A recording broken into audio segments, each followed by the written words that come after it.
We could have had probably a country without a war if wise counsel had prevailed. But Lieutenant Colonel Yakubu Gowon, the handsome, suave man who was a bachelor before he took over the headship of this country and only married Victoria after he became head of state, they disagreed and said they were going to carry out a police action from the Nsukka axis. That was a piece of historical mistake. That mistake was to turn into a 3-year bloody civil war that took the lives, some people say, of over 3 million Biafrans. And that was after the failure of the Aburi Accord, when General Ankara had hosted Gowon and Ojukwu in Ghana to find a way as to how to avoid war. By January 15, 1970, the Biafrans decided to surrender to the Nigerian side through General Philip Effiong, who surrendered to General Olusegun Obasanjo, the man who had taken over control of the 3rd Marine Commando from Adekunle, Benjamin Adekunle. Then the 3 R's were promulgated. 3 R's: reconstruction, rehabilitation, and reconciliation. I've always asked the question, because driving here, if you drive to Enugu State from Onitsha, passing through Oba, Orefite, Okija, Ihiala, Uli, Mbidi, Awomama, Owerri, you will see more roadblocks that you can find in the northern part of Nigeria, where Boko Haram and armed banditry reign supreme. So I find these people more in a state of mental and physical siege. So again, I ask the question, what has the Igbo man done? Have they reconciled, one of the 3 R's? Have they been rehabilitated, one of the 3 R's? Have they been reconstructed, one of the 3 R's? I do not know. I do not know whether you know.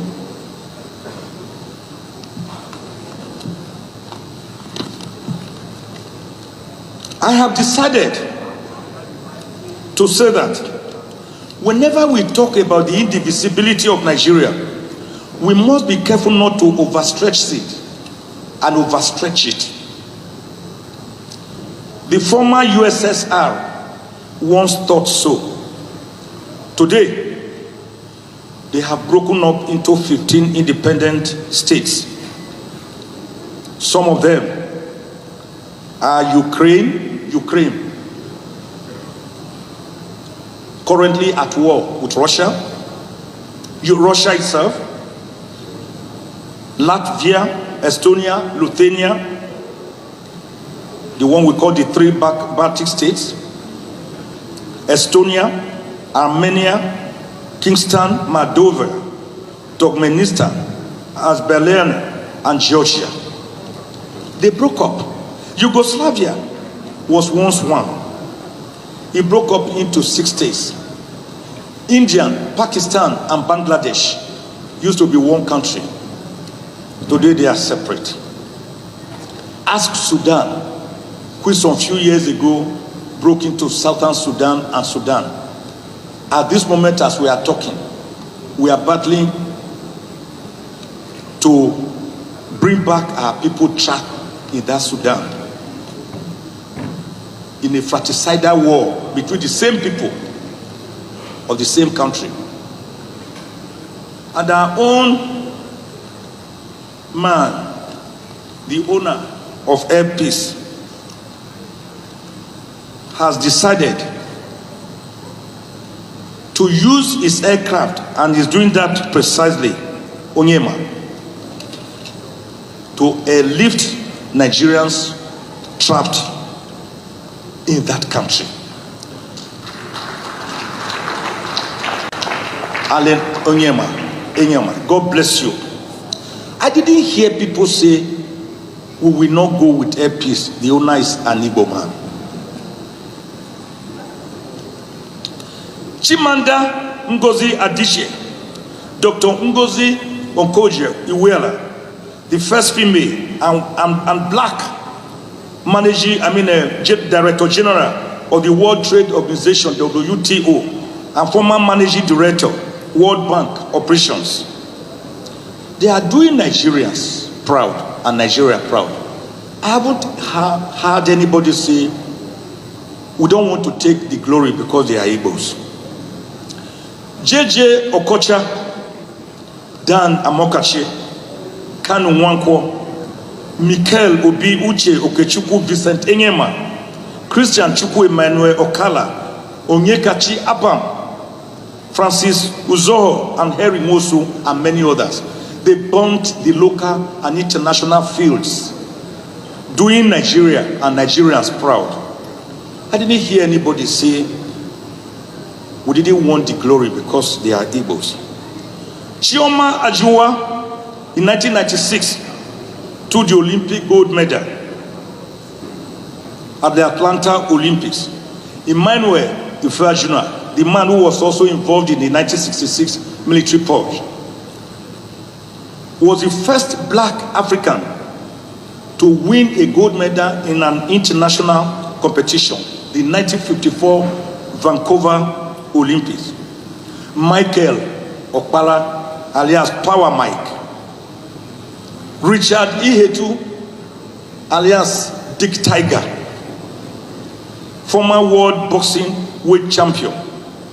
Olaudo Equiano, the man who wrote many treatises that led to the abolition of the 500-year-old slave trade. Chinua Achebe, the man whose novel Things Fall Apart has been transcribed into more than 500 languages and is now rated as one of the 12 novels considered to be the greatest book ever written by Encyclopedia Britannica. They were all of Igbo extraction. I didn't hear anyone say we should not bask in the glory because they are Igbos. Philip Emeagwole is from Onitsha, computer scientist whose seminar was brought about internet revolution and described by CNN as the father of internet. Professor Bath Naji, who pioneered robotic engineering. Professor Chike Obi, world acclaimed mathematician. Professor Gabriel Oyibo, the man who blazed aircraft design and aerodynamics and aeroelasticity. Professor Benoit Bweze, the first African to have LLD, Doctor of Laws, by thesis. Professor Ben Enwonu, the great sculptor. Chief Sir Louis Odumegu Ojukwu, the father of Ikemba, reputed to be the first Nigerian and West African billionaire. They were Igbos. I didn't hear anyone speak about Igbophobia or Igboism. Do you know that the present president of Liberia, Edward James Roye, is said to be an Igbo man?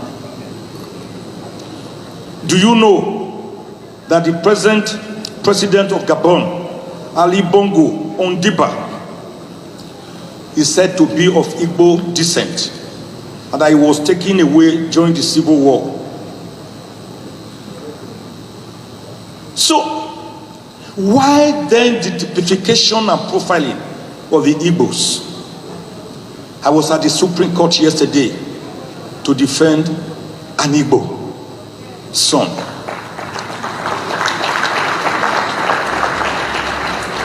Nnamdi Kanu, yes, he founded IPOB, Indigenous People of Biafra, in 2012. His goals is to read the Constitution are clear, to give respect to the Igbos, to put them in a respectable position. Then if you don't want to respect us or give us then let us separate peacefully. That's all. IPOB, we saw them, beret wearing, whistle blowing, marching on the streets. They were not violent. I saw them. I followed their tracks. Then, it took Operation Python by the Nigerian Army between 14th and 17th of September 2017 to descend on his home, ancestral home at Afara Ibeku, Umuahi, at the state. They almost killed him. He escaped by the teeth. He was then enjoying bail, but unprovoked, he was to be killed. He escaped. His first port of call was Israel, and he quickly reported and swore to an affidavit before he went to London. The federal government said he jumped bail. No, sirs, no, ma'am. Nnamdi Kanu did not jump bail. He escaped to save his life. He would have been killed.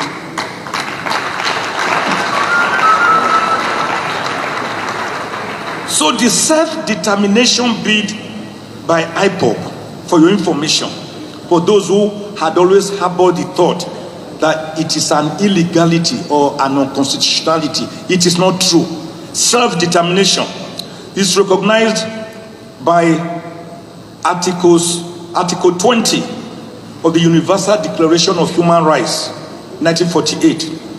Articles 10, 11, and 12, and 20 of the African Charter on Human and People's Rights. Articles 1 and 22 of the International Covenant on Civil and Political Rights, 1976. Articles 3 and 4 of the United Nations Declaration on the Rights of Indigenous People, 2007.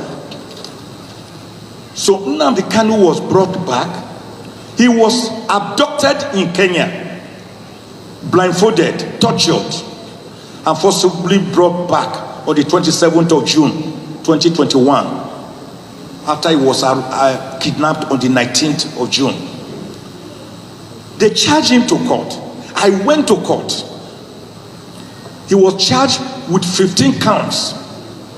I went to the Federal High Court and argued with a preliminary objection that the case had no legs to stand on, that the charges were bad and could not fly legally.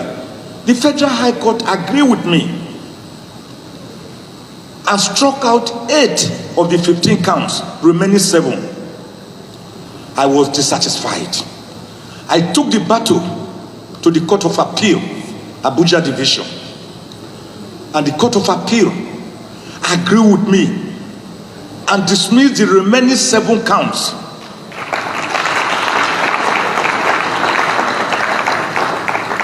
Wait for it. The Court of Appeal made a pronouncement, said Nnamdi Kanu should be released and should never again be detained and should never again be prosecuted on the same charges over which he was kidnapped and forcibly renditioned back to Nigeria. A whole federal government, rather than protect your citizens, your individual citizens, their fundamental rights, which America will do.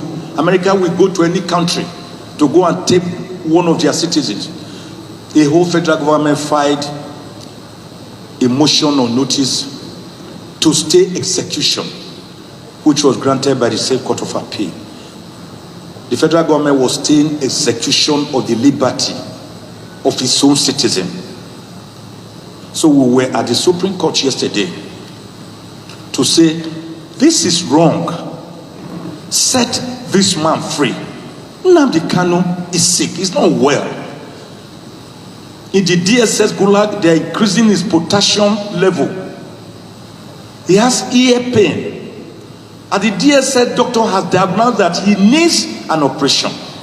But they will not allow him independent opinion from his own doctor. This has been going on. And because of that, in order for him not to die, we have told the Supreme Court to do the needful.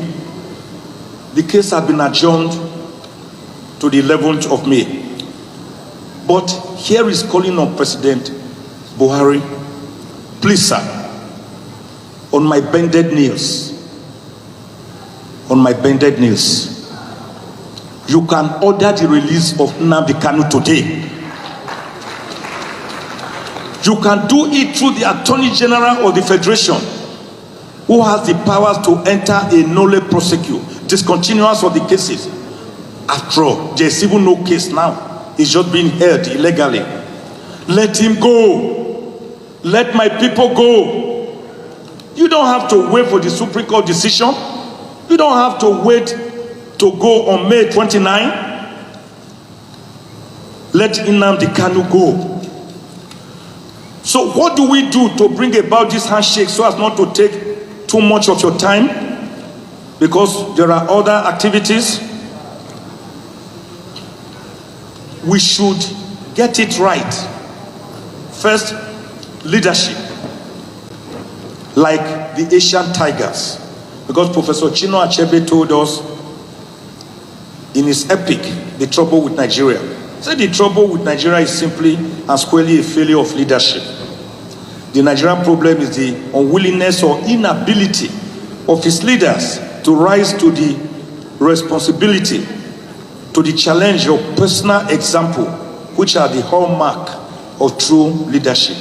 I want to add the problem of followership, complex ethno-religious composition that divide us, high power distance culture, corruption, which is on steroids, weak institutions, and the fact that we have a state captured by elite buccaneers of power. We do not practice democracy, I have said. A beautiful concept defined on the 19th of November, 1863, by American President Abraham Lincoln. We don't. As government of the people, for the people, and by the people. I have coined and have added to our political lexicons what we practice. Many crazes that we practice, all of them devoid of democracy. We practice electionocracy, 4-year interval rituals by which we go and select or so-called elect our leaders. We practice judocracy, a government where the politicians fight. In fact, the Nigerian courts are the busiest in the world on election petitions. The politicians mess up our democracy, they fight, they go to the court, and the court incubates midwives and give birth to your governor for you or to your president. We practice executocracy, a system of government where the executive is so powerful and so despotic and autocratic that it behaves more like Louis XIV of France, that will stand in front of parliament imperiously in 1655 to declare l'état, c'est moi, I am the state. We practice legislatocracy, a system which has been exemplified by the 9th National Assembly of yes, yes, yes, Mr. President, like the Agama lizard. Every bill, every request, yes, sir, Mr. President. And when a person comes to be screened for an important national position, say, oh, we know you, Michael Ozekhome. We don't need to screen you. Take a bow. I call them Mr. Take a Bow National Assembly. That's what we also practice, legislatocracy.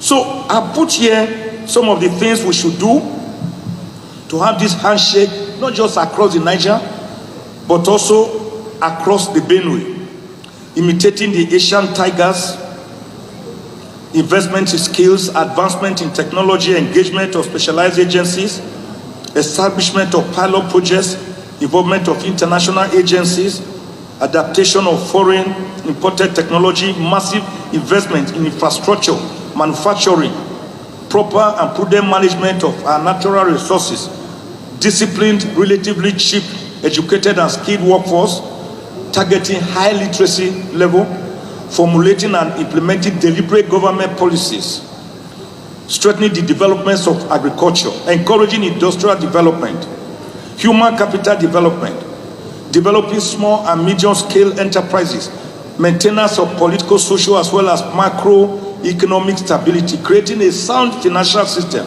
leadership that prioritizes citizens' welfare, encouraging a savings culture, and developing export-oriented industries to produce. Having said that, I decided to say, having failed on all indices, on all political and constitutional experiments and experimentations, the 1922 Clifford Constitution, the 1946 Arthur Richards Constitution, the 1951 Macpherson Constitution, the 1954 Littleton Constitution, the 1960 Independence Constitution, the 1963 Republican Constitution, the 1979 Obasanjo Constitution, the 1989 unused IBB Constitution, the 1999 Constitution, which we have already amended 4 times, imposed on Nigerians by General Abdulsalami Abubakar government, which is actually a schedule attached to Decree number 24 of 1999. We have failed on all this. What do we need to go forward? We need a brand new constitution. Make no mistake about that. It is not the type of constitution that you are going to amend under section 9 of the Constitution, because you cannot amend a bad product. Amendment plus alteration multiplied by amendment added to amendment can never cure the present constitution of its original sin, which is that it does not represent the birth certificate of Nigeria, which a constitution must be. A constitution must be autochthonous, homegrown, indigenous, legitimate, and recognized by the people. We do not have such a constitution. We have a militarily imposed constitution. So when the present constitution tells us, we the people of Nigeria do hereby make and give to ourselves the following constitution, it's a lie.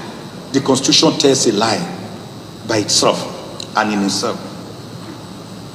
That we need a brand new constitution. It's like saying, like Naaman the leper, we need to dip ourselves into our socio-economic and political river Jordan to cleanse ourselves of our leprosy. We can't go on like this. You cannot cure an ailment so serious like leprosy with medicine meant for eczema. It will not go away. Your leprosy will become till your fingers are chopped up. Nigeria is a country on autopilot, on a journey to new destination. That a new constitution has been gotten before, yes, I can tell you that. Iraq in 2005, Kenya in 2010, Eritrea in 1994, South Africa in 1994, 93, 94, Iran in 1979, after the Ayatollah Khomeini revolution, Bangladesh, 1991, Morocco, 2011, Egypt, 2012, Tunisia, 2002, and the American experience, which we should all emulate to go forward. They met between May 14 and September 17, 1786. They were already a great nation, but they wanted a more perfect union. So they met in Philadelphia. and decided to have a more perfect union. That was where they made their constitution, signed by 39 out of the 55 attendees. It was that constitution that threw up the great federalists, people like George Washington, after whom the capital, Washington, D.C., is named. People like Alexander Hamilton, John Jay, people like Thomas Jefferson, James Madison, they are called the Federalists. They agreed on republicanism, they agreed on federalism, they agreed on presidentialism, they agreed on the principles of division or separation of power, a concept earlier in 1748 popularized by Baron de Montesquieu, a great French philosopher. And they decided we need to be together. Then they had what we call judicial review. Today, we have a unitary constitution. It is not federalist. 67 items on the exclusive legislative list. What is the federal government's business with marriage? Marriage Act. Do you know that your relationship between you and your wife is governed by the Marriage Act, federal government? Matters that should even be left to local governments, not even states. They license your car, your vehicle. What's their business? So, I believe that we need, in building our blocks, to recognize the burdens of long-term violence and shun them, elicit plans from locals, conflict transformation, insider and outsider links, dealing with spoilers, identifying obstacles to strategic peace building efforts, elicit and evaluate how we live together, ensure everyone lives in safety, ensure that everyone is equal before the law and that there are no special sacred cows, ensure that everyone has fair and equal access to the basic needs of life, ensure the principles of federal character is respected, bringing different groups together, engaging in various forms of diplomacy to strengthen our bonds, for the things that unite us are more than the things that divide us, to make ourselves a Dolly Parton's coat of many colors, improve our justice delivery system, working to improve community development, working together with businesses and trade to create sustainable jobs, improving infrastructure, creating free and inclusive media, making development programs in conflict areas. And at the risk of being tautologious, we must have purposeful and deliberate leadership. We must respect human rights and the rule of law. Let us stop burning bridges. And let me make it clear, the Igbos can be president. This has become a national question that must be answered.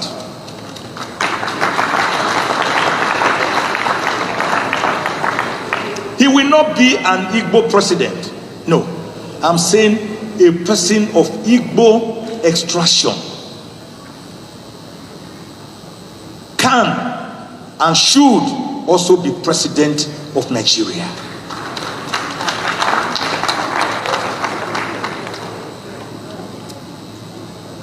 Make no mistake about it. If we do not have tolerance, respect for each other, facilitating these issues using our present, template that at least we have for now, the NYC, the National Peace Committee, the National Human Rights Commission, the Legal Aid Scheme, National Council for Women's Society, National Youth Council, Nigerian Council of Interreligious Affairs, and we do not have equity, fairness, and social justice, we are in trouble. Make no mistake about that. And if you can no longer live together, rather than kill yourselves, if a man and a woman, I'm not advocating for that. I'm always saying in the extreme of moments, if a man and a woman can no longer live together, let them sit down and renegotiate their union. Okay, when you were my girlfriend, this is how we were going. Yes, you, when you were my boyfriend, This is how we were going. What is it